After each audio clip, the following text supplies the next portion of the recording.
আজকে আপনারা জানেন ঐতিহাসিক এই 7ই নভেম্বর।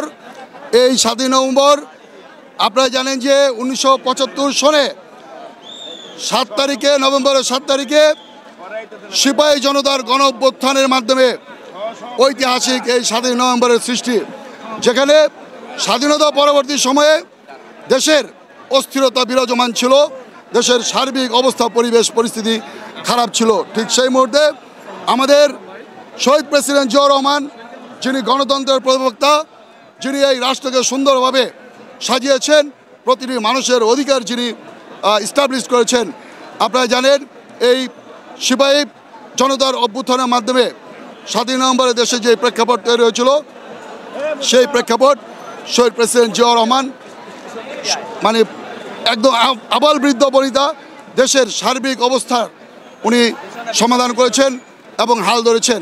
আজকে শহীদ প্রেসিডেন্ট জিয়াউর রহমানের যদি জন্ম না হতো, এই দেশের স্বাধীনতার ঘোষণা হতো না। আপনারা জানেন যে এই শহীদ প্রেসিডেন্ট জিয়াউর রহমান টেকনাফ থেকে তেঁতুলিয়া, রূপসা থেকে পাথুরিয়া প্রতিটা মানুষের অধিকার আদায়ের লক্ষ্যে সংগ্রাম করেছেন, দেশকে গড়েছেন, দেশের সার্বভৌমত্ব ঠিক রেখেছেন এবং দেশের যে মানুষের যেই শিক্ষার অধিকার, বাঁচার যে অধিকার, সামাজিক অধিকার, সমস্ত কিছু ওর জীবনের ছিল।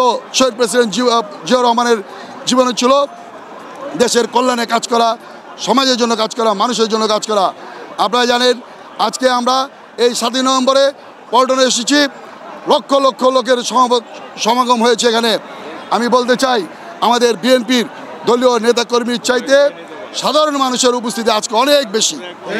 এটাই প্রমাণ করে বিএনপি জনগণের দল এবং আগামীতে এই ফেব্রুয়ারিতে আমরা আশা করতেছি জাতীয় সংসদ নির্বাচন।